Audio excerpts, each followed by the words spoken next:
Fala aí, meus amigos, beleza? Eu sou Fábio de Oliveira, estou aqui para mais um vídeo e hoje eu vou falar sobre o Êxodo não existiu, diz o arqueólogo Israel Finkelstein, acho que é uma coisa assim o nome dele. E o que acontece, gente? Esse cara é um dos autores do livro e a Bíblia não tinha razão. O que aconteceu? Uns crápulas compraram essa editora e para poder proibir isso, né? Para poder proibir, porque a verdade ela incomoda muito. Então o que acontece? Como esse pessoal não pode provar que os contos de fadas deles são verdadeiros, porque são contos de fadas, são ilusões, são coisas fictícias, são coisas imaginárias. Então o que eles fazem? Eles trabalham assim, só que os caras foram mais espertos e mudaram o nome. Agora está Bíblia Desenterrada. É o mesmo livro, o mesmo conteúdo, tudo igual, só mudou o nome. E assim o livro está vendendo e as pessoas estão vendo que a Bíblia não fala a verdade coisa nenhuma. E a verdade é a seguinte, estava vendo uma frase hoje, mais ou menos assim, quando você arranca a língua de um homem, você não está provando ao mundo que ele é mentiroso. Você está apenas provando que teme o que ele possa dizer ao mundo. Então você teme, entendeu? Ele está dizendo que você teme o que ele possa dizer. Eu não sei de quem é a frase, depois eu vou ver se eu acho e coloco ela completa aqui. Mas vamos lá, gente. O que acontece? Então, o Êxodo, ele nunca existiu. Outros arqueólogos já falaram isso. Há pesquisas, nunca foi encontrado nada. E outra coisa, e o maior egiptólogo sempre pode dizer isso. Ele afirma categoricamente, o Zahi Hawass, que nunca houve escravidão de hebreus em massa no Egito. Ou seja, tudo balela. Mas tem dois lugares onde o Êxodo aconteceu, onde ele existe, onde ele aconteceu. E acontece. Onde que é? Nas páginas da Bíblia Sagrada e na imaginação da pessoa que acredita. Tá bom? O que acontece? As pessoas ficam com essa palhaçada, achando assim, porque não, você fala isso porque você não tem a unção do Espírito Pombo, porque você não buscou Deus de verdade, você tem que buscar. Olha só, deixa eu falar uma coisa para você. Buscar Deus é inútil. Como diz o Máximo Gorki, que é a busca por Deus é uma ocupação inútil. Não há nada para ser encontrado onde nada existe. Aos deuses, como é que é? Não se busca, se inventa. Simples assim. Simples assim. Certo? Então você tem que buscar onde nada existe. Então eu vou colocar aqui a matéria. Vou descer aqui a parte da câmera aqui do programa. Aqui. Olha aqui. Está na página Deuses e Homens. Eu vou colocar na descrição ou no comentário fixado, beleza? Está aqui, ó. Esse aqui é o cara. Vamos lá. Israel Finkelstein é um homem de sorte. Mesmo que seus trabalhos de arqueologia questionem a origem divina dos primeiros livros do Antigo Testamento, judeus e católicos acolhem suas hipóteses com autêntico interesse e, curiosamente, não estigmatizam. Este infante terrível da ciência revolucionou a nova arqueologia bíblica quando afirmou que a saga histórica relatada nos 5 livros que formam o Pentateuco dos cristãos e a Torá dos judeus não responde a nenhuma revelação divina. Disse que, pelo contrário, essa gestação é um brilhante produto da imaginação humana e que muitos de seus episódios nunca existiram. É verdade.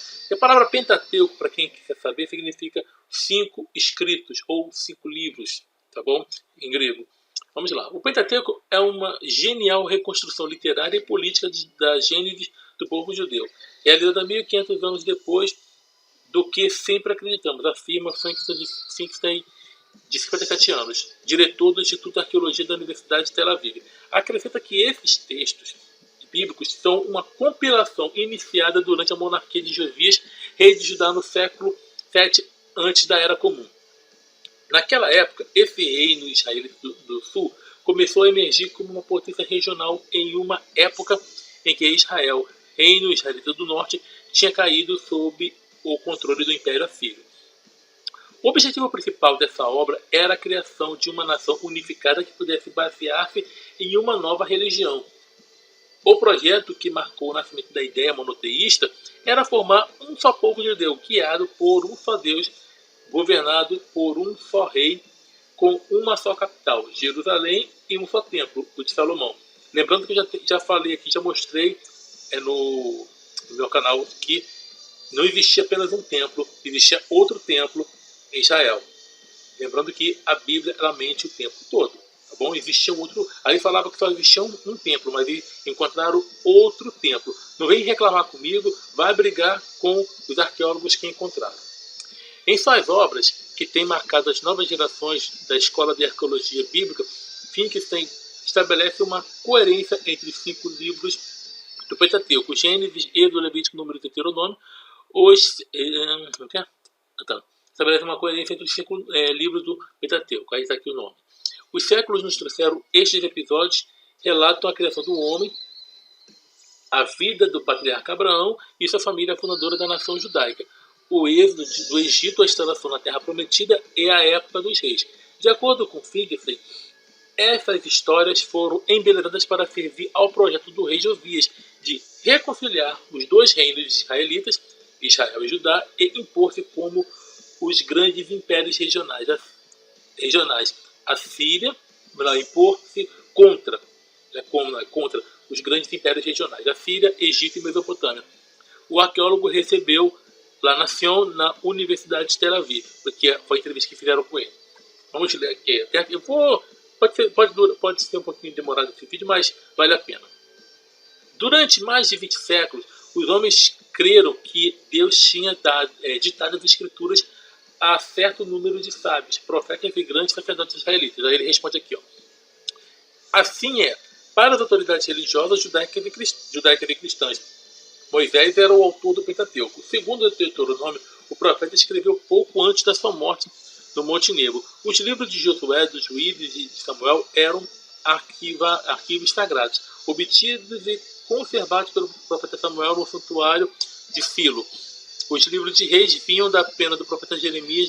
Davi era o autor dos Salmos de Salomão, o autor dos Provérbios e Cânticos dos Cânticos. Entretanto, desde o século XVII, os estudiosos começaram a se perguntar sobre quem tinha escrito a Bíblia. Moisés foi a primeira vítima dos avanços da investigação científica, que levantou muitas contradições. Como é possível, perguntaram os especialistas, e que tenha sido o autor do Pentateuco, quando o Deuteronômio, o último dos 5 livros, descreve o momento e as circunstâncias da sua própria morte?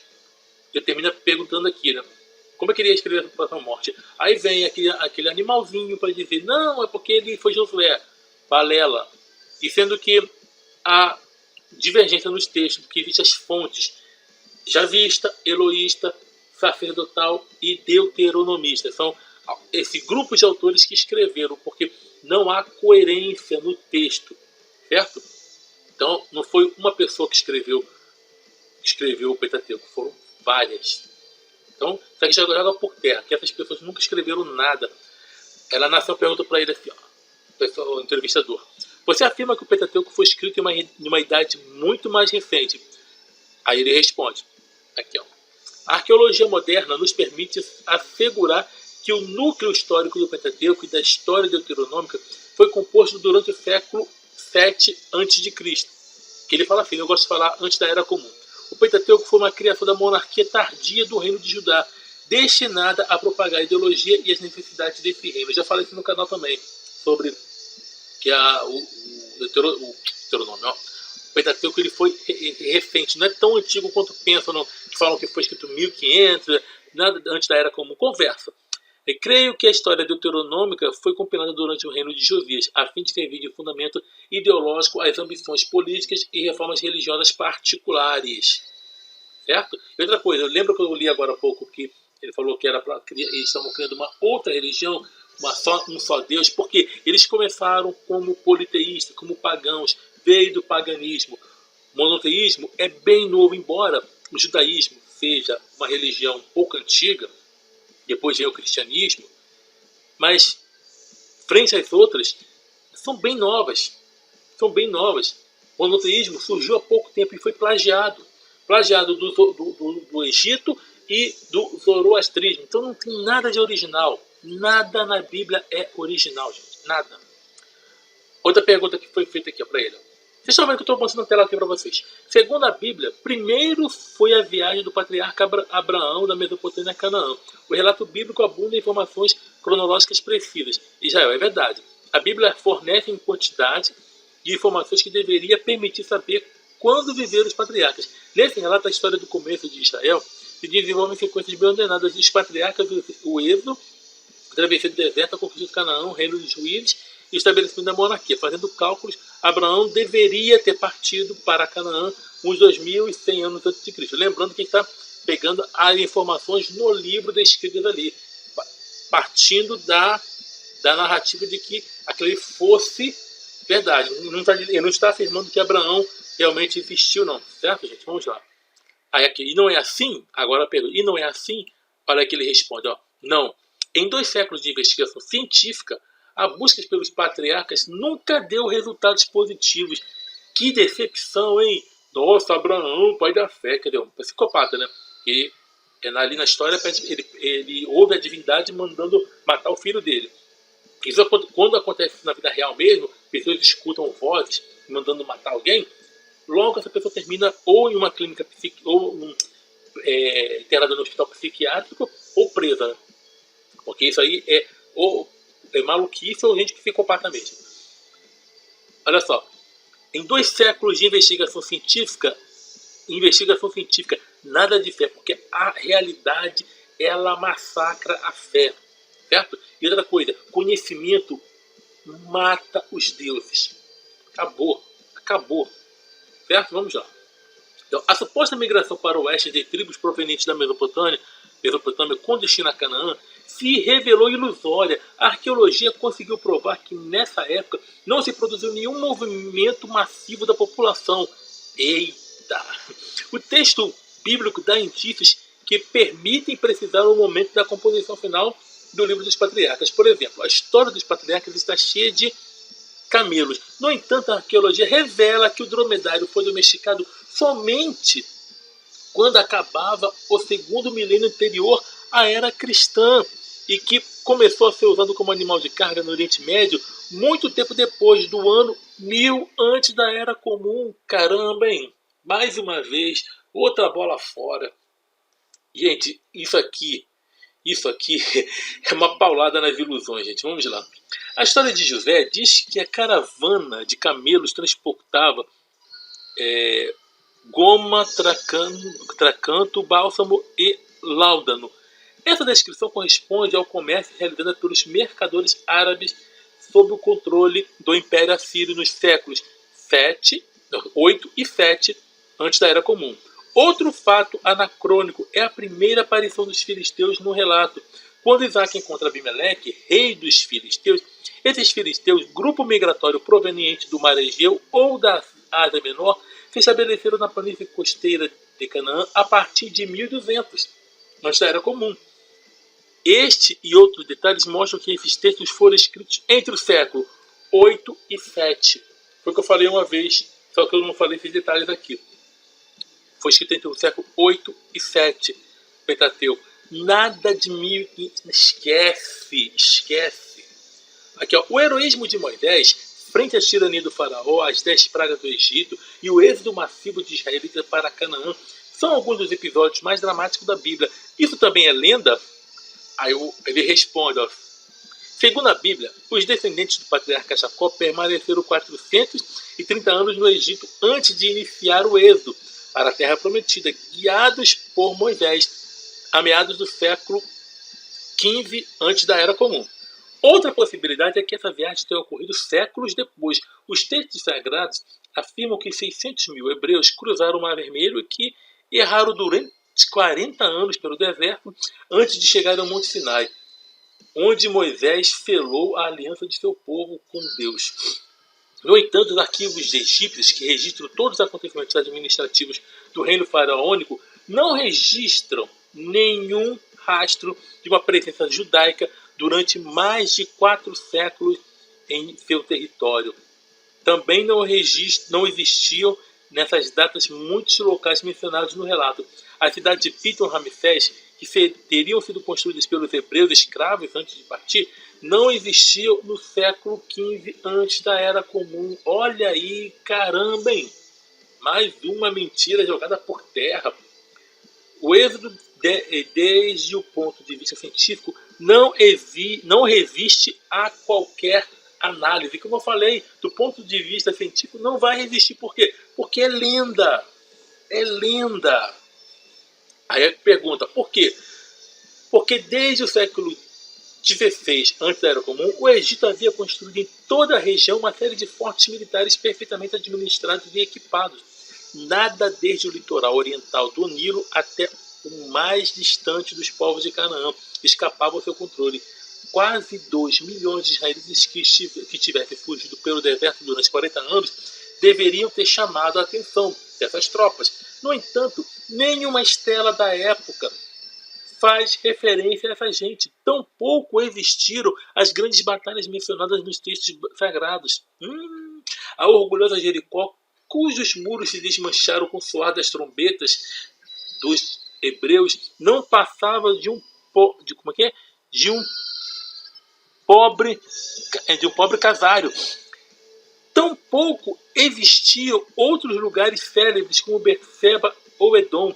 Não havia nenhum rei em Edom para enfrentar os israelitas. Esses locais existiram, mas muito tempo depois do êxodo, muito tempo depois do surgimento do reino de Judá. O êxodo é depois da data que atribui o êxodo na Bíblia, tá? Então ele está falando que esse êxodo não existiu. Porque ele fala, ele está falando aqui que existiu? Não, ele está falando na data que atribui. Muito depois do surgimento do reino de Judá, nem sequer há rastros deixados por essa gente em sua peregrinação de 40 anos. Não tem vasculhar a área, não encontraram um fio do cinto dos caras, nada, nenhuma correia das sandálias dos caras, nada, não encontraram nada. Temos sido capazes de encontrar rastros de minúsculos casários de 40 ou 50 pessoas, a menos que essa multidão nunca tenha parado para dormir, comer ou descansar. Não existe o menor indício de sua passagem pelo deserto. Olha aí, gente. Não precisa nem comentar, nós vamos passar porque o vídeo já está longo, né? E eles aqui tem muita coisa. Em resumo, os hebreus nunca conquistaram a Palestina, nunca, porque já estavam ali. Os primeiros israelitas eram pastores nômades de Canaã que se instalaram nas regiões montanhosas, no século XII antes da era cristã. Ali, umas 250 comunidades, muito reduzidas, viveram da agricultura, isoladas umas das outras, sem administração nem organização política. Todas as escavações na região exumaram vestígios de povoados com silos para cereais, mas também de currais rudimentares. Isto nos leva a pensar que esses indivíduos haviam sido nômades, que se converteram em agricultores. Mas esta foi a terceira onda de instalação sedentária registrada na região desde 3500 antes da Era Comum. Esses povoadores passavam alternativamente do sedentarismo ao nomadismo pastoril com muita facilidade. Por quê?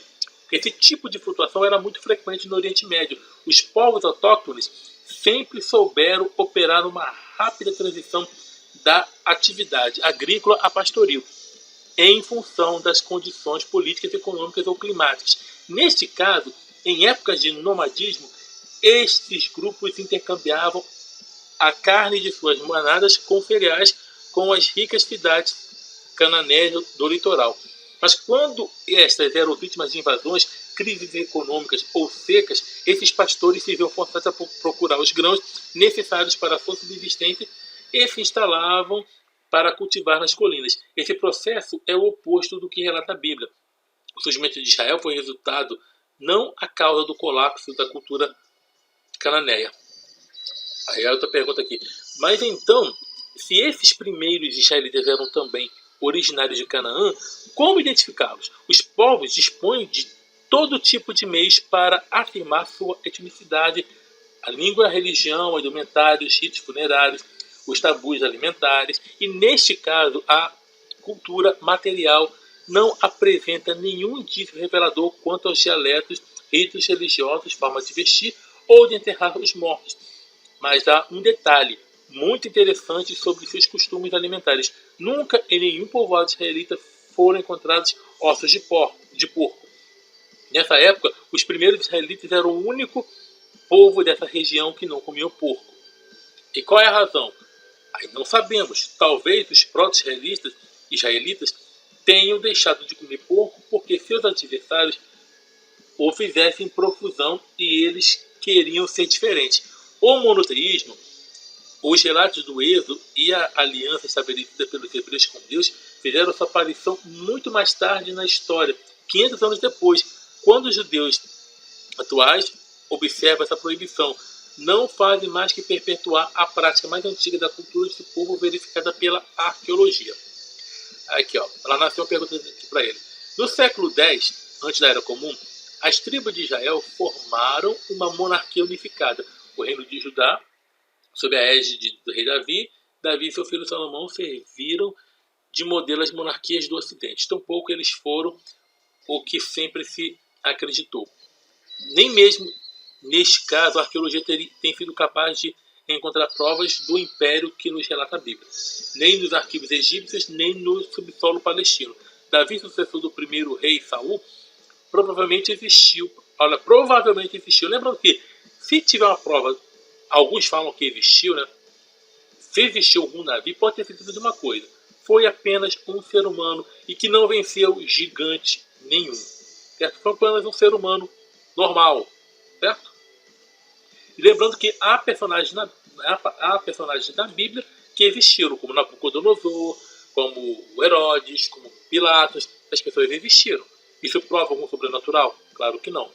Certo? E lembrando que pessoas que existiram ou que existem simplesmente aparecem também em gibi. Isso não prova nem que Super-Homem, Homem-Aranha e Batman eles existam.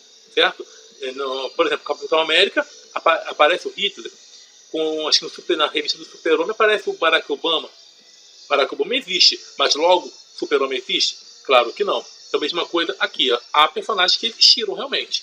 Isso prova o sobrenatural, o Deus? Não. Continuando. Uma única estela encontrada no santuário de Tel Dan, no norte da Palestina, menciona a casa de Davi. Mas nada indica que se trate do conquistador que evocam as escrituras, capaz de derrotar Golias. É improvável que Davi tenha sido capaz de conquistas militares, a mais de um dia de marcha de Judá. A Jerusalém de então, escolhida pelo soberano como sua capital, era um pequeno povoado, rodeado de aldeias pouco habitadas, onde o mais carismático dos reis teria conseguido recrutar soldados e reunir o armamento necessário para conquistar e conservar um império que se estendia desde o Mar Vermelho ao sul até a Síria ao norte. Você faz a pergunta. Salomão construiu o templo do Palácio de Samaria, provavelmente tampouco tenha sido o personagem glorioso que nos alegou a Bíblia. Gente, isso aqui é só uma pancada em cima de pancada nas religiões. É brincadeira. Depois querem que a gente considere o livro que eles chamam de santo como inspirado e verdadeiro. Não é santo, não é inspirado, muito menos verdadeiro. Falácias em cima de falácias. Mas vamos continuar. A nação perguntou de onde saíram seus fabulosos estábulos para 400 mil cavalos, cujos vestígios se encontraram? Foram fazendas instaladas no sul do reino de Israel, várias décadas mais tarde. Olha só. Com a morte de Salomão ao redor de 933 antes da Era Comum, as tribos do norte da Palestina se separaram do reino unificado de Judá e construíram o reino de Israel. Um reino que, contrariamente ao que afirma a Bíblia, se desenvolveu rápido economicamente e politicamente. Os textos sagrados nos descrevem as tribos do norte como bandos de fracassados e pusilânimes, inclinados ao pecado e à idolatria. No entanto, a arqueologia nos dá boas razões para crer que, das duas entidades existentes, a meridional, Judá, foi sempre mais pobre, menos povoada, mais rústica e menos influente, até o dia em que alcançou uma prosperidade espetacular. Isto se produziu depois da queda do reino de Israel, ocupado pelo poderoso Império Assírio, que não só deportou os israelitas para a Babilônia, como também instalou sua própria gente nessas férteis terras. Foi então durante o reino de Josias em Judá, quando surgiu a ideia desse texto que se transformaria em fundamento da nossa civilização ocidental e origem do monoteísmo? Fico sem responder aqui. Até o final do século VII, antes da Era Comum, havia em Judá uma efervescência espiritual sem precedentes e uma intensa agitação política. Uma coalizão heterogênea de funcionários da corte seria responsável pela confecção de uma saga épica, composta por uma coleção de relatos históricos, memórias, lendas, contos populares, histórias, profecias e poemas antigos. Essa obra mestra da literatura, metade composição original, metade adaptação de versões anteriores, passou por ajustes, melhoras, antes de servir de fundamento espiritual aos descendentes do povo de Judá e a inumeráveis comunidades em todo o mundo. O núcleo do Pentateuco foi concebido, então, 15 séculos depois do que acreditávamos. Por que razões políticas? Com o fim de unificar os dois reinos israelitas, o objetivo foi religioso. Os dirigentes de Jerusalém lançaram um anátema contra a mínima expressão de veneração de divindades estrangeiras, acusadas de ser a origem dos infortúnios que padeceu o povo judeu. Colocaram em marcha uma campanha de purificação religiosa, ordenando a destruição dos santuários locais. A partir desse momento, o templo que rodeava e dominava Jerusalém devia ser reconhecido como o único local de culto legítimo pelo conjunto do povo de Israel. O monoteísmo moderno nasceu dessa inovação. Beleza? Então, está aqui. Foi 27 minutos de vídeo, mas foi necessário, gente. Porque tem gente que tem preguiça de ler. Então eu estou fazendo um favor para você. Eu vou deixar a matéria, eu sei que muita gente não vai ler. Não vai ler. Então eu estou fazendo um favor. Ainda estou mostrando, você pode acompanhar comigo a leitura. Certo? Desculpa algumas trocas de palavras, que agora eu estou gravando esse momento aqui, são 2h02, 2 horas e 2 minutos da manhã, então o sono aperta um pouco, mas vamos que vamos. Então o que acontece? Então eu estou lendo para você e estou fazendo favor. A leitura não é muito fácil, porque, assim, digo fácil porque não é uma leitura pequena. Não é muito grande também não, mas demora um pouco. Também tem alguma coisa que tem que explicar, tem que falar aqui, entendeu? Mas, se faz necessário, espalhem esse vídeo, gente. Não quero explicar muita coisa aqui não, falar que tem muita coisa que eu também poderia falar, muitos detalhes aqui. Mas acho que está de bom tamanho. Pegue tudo que eu fui falando aqui, abra o site, vai ler, tem a fonte de onde ele tirou esse site aqui, tem a fonte de onde tirou a pesquisa, pode pegar, clicar, ler e pesquisar tudo que ele falou aqui. Que ele falou ali, na verdade. Tá bom? Então, nós estamos juntos pela propagação do conhecimento, divulgação de ideias, reflexão, queremos também preservar a vida. E uma coisa, grande abraço a todos, lembrando, estude, vá até onde as evidências apontam. Vá aonde as evidências apontam. Simples assim. Se tiver que mudar, mude. Porque o insensato, o tolo, o trouxa, ele não muda nunca. O sábio, ele muda. Agora, é claro que o sábio, ele vai mudar diante da evidência. Eu mudo de opinião, posso mudar, mas não é toda hora. Eu mudo diante de uma evidência, não de uma desculpa esfarrapada. Certo? Então, até a próxima. Sucesso e tchau, tchau. Quando tudo vai contra aquilo que você acredita, mesmo assim você insiste em acreditar, é porque você decidiu ser burro mesmo.